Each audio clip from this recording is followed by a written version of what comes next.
Hello everyone, welcome to this program. On the Face of It, radiodrama, based on the play written by Susan Hill. Susan Hill is an English author of fiction and non-fiction works. Introduction. This play features an old man and a small boy meeting in the farmer's garden. The old man strikes up a friendship with the boy, who is very withdrawn and defiant. They are united by an enigmatic bond. This drama is presented by the students of class 12, Kendra Vidyalaya kvdronacharya, Undameli, Kochi, under the guidance of Mr. Santosh Kumar Kana, PGT English. Hope you enjoy the drama. Characters: Derry, presented by Sayuj K. Sujit; Mr. Lamb, presented by Milan Raj; Derry's mother, presented by Emmeline Ruby George.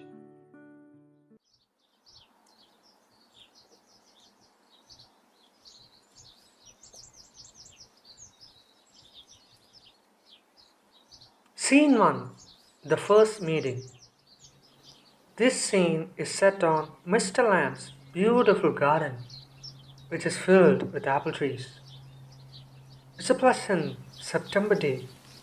Tree leaves rustling, birds singing. Derry jumps the garden wall and gets into the garden.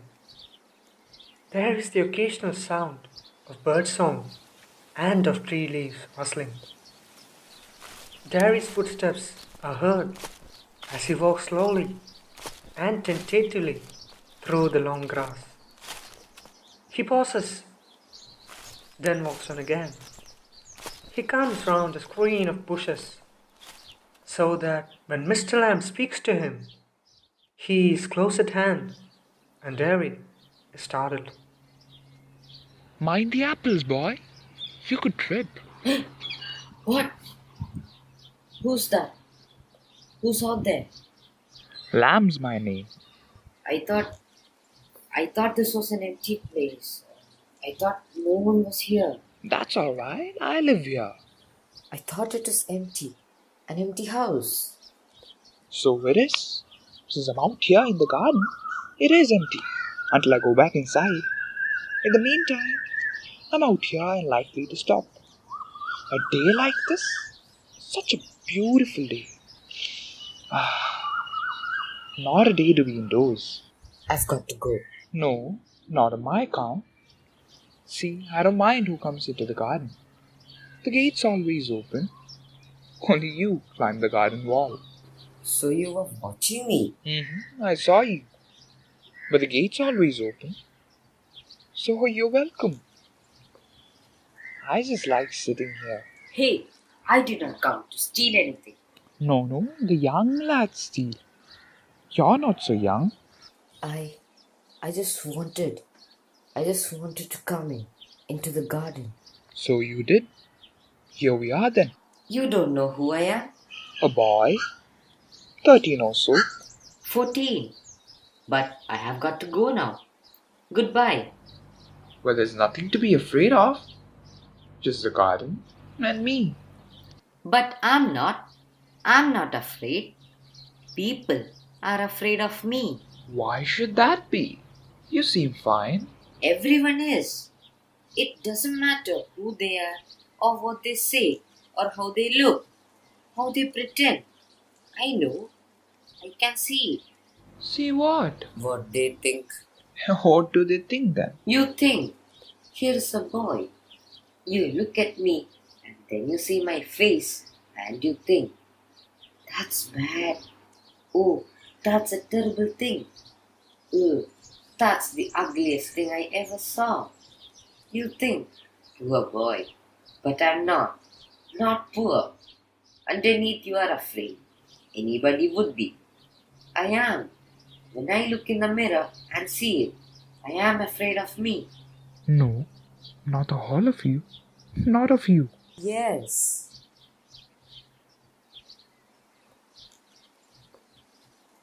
Later on, when it's a bit cooler, I'll get that ladder and that stick, and I'll pull down those crab apples for you.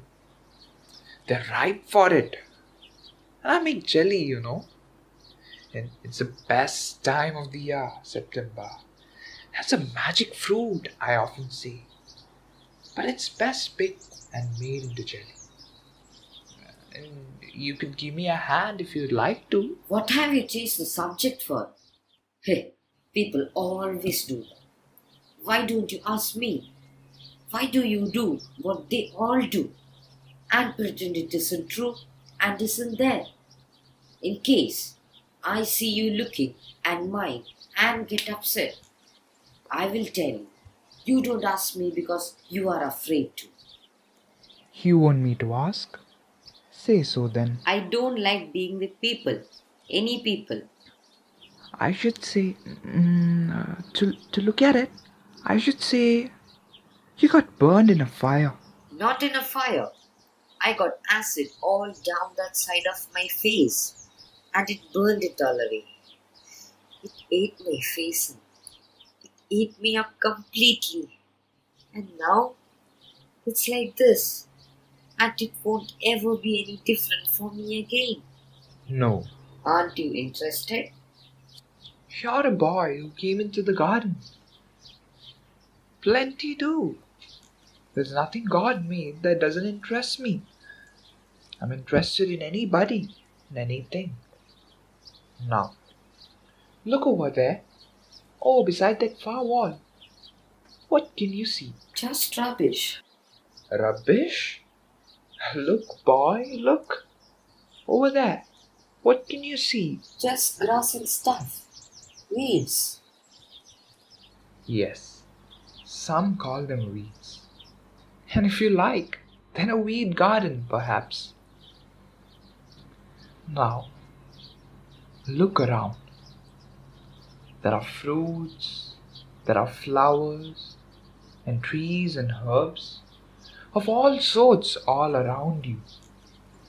But there I grow weeds. Now, why is it that one green growing plant is called a weed, while the other is called a flower? Where is the difference? It's all life, growing, just as you and me. No, we are not the same. I'm old, you're young. You've got a burned up face, I've got a thin leg. Well, not important. You're standing there, I'm sitting here. Now where's the difference? Why have you got a thin leg? Well, the real ones got blown off years back. Lay me lamb, some kids say. Haven't you heard them? You will. Lay me lamb. It fits. Does it trouble me though? You can put on trousers and cover it up and no one sees. They don't have to notice and stare. Some do. And some don't. In the end, they get tired of it. And there's plenty of other things to stare at, right? Huh, like my face. Like the crab apples, or the weeds, or a spider climbing up a silken ladder, or my tall sunflowers. Things. It's all relative. Beauty and the Beast. And what's that supposed to mean? You tell me. Do you think they haven't told me that fairy tale before? It's not what you look like. It's what you are inside. Handsome is as handsome does. Beauty loved the monstrous beast for himself. And when she kissed him, he changed into a handsome prince. Only he wouldn't. He would have stayed a monstrous beast. I won't change. In that way? No, you won't. I won't ever look different. When I am as old as you, I will look the same. I will still only have half a face. So you will. But the world won't. The world's got a whole face, and the world's there to be looked at. Do you think this is the world? This old garden? When I'm here, not the only one, but the world, as much as anywhere. Does your leg hurt you? Tin doesn't hurt, boy. When it came off, did it? Well, of course. And now? I mean, where the tin stops, at the top? Now and then. Usually in the wet weather. Doesn't signify though. Oh, that's something else they all say. Look at all those people who are brave and brave and never cry and never complain and don't feel sorry for themselves. I haven't said it. And think of all those people worse off than you. Think you might have been blinded or born deaf or have to live in a wheelchair. And that's all true. You know it. It won't make my face change. Do you know? One day, a woman went by me in the street. I was at a bus stop, and she was with another woman. And she looked at me, and she said, whispered, only I heard her. She said, "Look at that. That's a terrible thing. Oh, that's a face only a mother could love." So you believe everything you hear then, is it? No, but it was cruel, you know. Maybe not meant as such. Just something said between them. Only I heard it. I heard what they said. And is that the only thing that you've ever heard anyone say in your whole life? Oh no, I have heard a lot of things. So now you keep your ears shut. You are peculiar. You say peculiar things. You ask questions I don't understand. Oh, I just love talking, having some company. But you don't have to stay here. The gate's still open. Yes, but... Look, I've got a hive of bees behind those trees over there. Now, some listen to bees and they say, bees buzz. But when you actually listen to bees for a while, they hum. And hum means to sing. I just love hearing my bees hum. But I like it here. I came in because I liked it when I looked over the wall. But if you'd seen me, you would not have come in. No, No. it would have been trespassing. That's not why. I don't like being near people. When they stare, when I see them being afraid of me. You know, you could lock yourself up in a room and never leave it. Actually, there was a man just like that. You see, he was scared of everything in this whole world. Everything. Like a bus might run him over, or a man might breathe deadly germs onto him, or a donkey might kick him to death. So he went into his room and locked the door and got into his bed and stayed there. Forever? Yeah, for a while. Then what? Then a picture fell off the wall onto his head and killed him. You see? But you still say peculiar things. Peculiar to some. Well, why aren't there any curtains on the windows? Well, I'm not that fond of curtains, shutting things in and out. I like the light and the darkness, and the windows open so that I can hear the wind. Yes, I like that too. When it's raining, I like to hear it on the roof. So you're not lost, are you? Not altogether. You do hear things. They talk about me downstairs when I'm not there. What will he ever do? What's going to happen to him when we have gone? However will he get on in this world? Looking like that, with that on his face. That's what they say. Lord, boy, you've got 2 arms, 2 legs, eyes and ears. You've got a tongue and a brain too. You'll get on the way you want, like all the rest. And if you chose and set your mind to it, you could get on better than all the rest. How? The same way as I do. Do you have any friends? Of course, hundreds. But you live by yourself in that big house, right? You know, people always come in. Everybody knows me, and the gates are always open. They come and sit here in the front of the fire in winter. And kids come for pears and apples, and for toffees too. I make toffees with honey, and anybody comes in. So have you. But I am not a friend. Certainly you are. So far as I'm concerned, what have you done to make me think you're not? You don't know me. You don't know where I come from, or even what my name is. Now, why should that signify? Do I have to write all your particulars down and put them in a filing box before you can be a friend? I suppose. No. And you could tell me your name if you chose. Derry. Only it's Derek. But I hate that. Derry. If I'm your friend, you don't have to be mine. I choose that. Uh-huh. Now that's a nice name you've got. I might never come here again. You might never see me again. And then I couldn't still be a friend. Of course. How could I?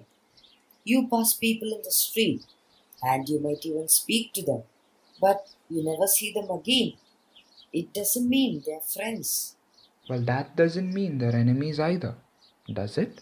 No, they are just people. That's all. People are never just nothing. Never. But there are some people I hate. And that do you more harm than any bottle of acid. Acid only burns your face. Only Like a bomb only blew up my leg. There's worse things that can happen, You can burn yourself away inside. after I had come home, one person said he would have been better off stopping in there, in the hospital. He would be better off with others like himself. She thinks blind people only ought to be with other blind people, and idiot boys with other idiot boys. And people with no legs altogether. That's right. Now, what kind of a world would that be? At least there would be nobody to stare at you because you weren't like them. So you think you're just the same as all other people with burnt faces? Huh. Just by the way you look, huh? Everything is different. Everything's the same, but everything is different. Itself. How? How do you make all that out? Watching, listening, and thinking. I would like a place like this, a garden. I would like a house with no curtains. The gate's always open. But this isn't mine. Everything is yours if you want it. What's mine is anybody's. So I could come here again? Even if you were out, I could come here? Certainly. But you might find others here too. Oh, Well, that needn't stop you. You needn't mind. it would stop them. They would mind me. When they see me and my face, they would run. They might. They might not. You'd have to take the risk. So would they. No, you would. You might have me and lose all your other friends because nobody wants to stay near me if they can help it. I've not moved. No. When I go down the street, the kids shout, "Lay me lamb!" But they still come into the garden, into my house. It's a game. They're not afraid of me. Why should they be? Because I'm not afraid of them. Did you get your leg blown off in the war? Really? Certainly. How will you climb on a ladder and get the crab apples down there? Oh, there's a lot of things I've learned to do, and plenty of time for it. Years. I take it steady. You know, if you fell and broke your neck, you could lie on the grass and die. I could. You said I could help you. If you want to. But my mother will want to know where I am. And it's 3 miles home. I'm 14. Well, people worry. People fuss. Then go back and tell them. It's 3 miles. It's a fine evening. And you've got legs. Remember? Once I get home, they would never let me come back. Once you've got home, you'd never let yourself come back. You don't know. You don't know what I could do. No, only you know that. They tell me. Do you have to agree? I don't know what I want. I want something just mine, like this garden. I don't know what it is. If you chose. I don't know everything, boy. I can't tell you what to do. You could find out. How? Waiting, watching, listening. Or maybe going there, or sitting here. Now, if you'll excuse me, I'll have to see to the bees. Some people come here, right? Don't they talk to you? Some do, and some don't. Well, I ask them. I like to learn. I don't believe in them. I don't think anybody ever comes. You are here all by yourself and miserable, and no one would know if you were alive or dead. And actually, no one cares. You think. Would you please, my boy? Well, I'm off down to the bees. I think you are a daft, crazy. That's a good excuse. What for? You don't talk sense. Good excuse not to come back. And you've got a burned up face? That's other people's excuse. You are like the others. You like to say things like that. If you don't feel sorry for my face, you're frightened of. And if you are not frightened, you think I'm ugly as a devil. I am a devil, don't you? No, you don't. I like it here. I'm going, but I'll come back. You see, you wait and see. I can run. I haven't got a thin leg. I'll be back.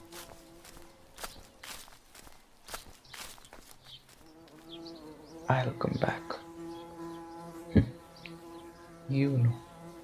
We all know. They never really do come back.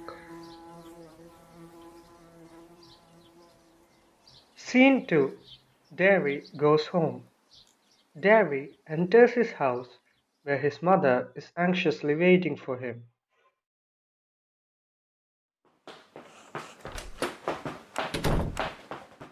You think I don't know about him? You think I haven't heard things? You shouldn't believe all you hear, Mom. Oh, come on. Been told? Warned. We haven't lived here 3 months. But I know what there is to know. And you're not to go back there. What are you afraid of, huh? What do you think he is? An old man with a thin leg. And he lives in a huge house without curtains and has a garden. I need to listen and look. Listen to what? Bees singing and him talking. And what does he got to say to you? Things nobody else has ever said. Things I want to think about. Then you stay here and do your thinking. You're best off here. I hate it here. You can't help the things you say. I forgave you. It's bound to make you feel bad things. And say them. I don't blame you. It's nothing to do with my face and what I look like. I don't care about that. It's what I think and feel. And I'm going to help him with crab apples. And I'm going. You will stop here. Oh no! If I didn't go back there, I will never go anywhere in this world again. Derry! Scene 3. The last meeting. Meanwhile, in his garden, Mr. Lamb has fixed the ladder and is plucking fresh apples from his tree. Steady. Yeah, that's it. Got it. Steady. And... Mr. Lamb, you see, I came back. You said I wouldn't, and they said, but I came back. I wanted. Mr. Lamb? Mr. You have. Mr. Lamb? It's alright. I'm here. I came back. Baby Lamb. I did. Come back.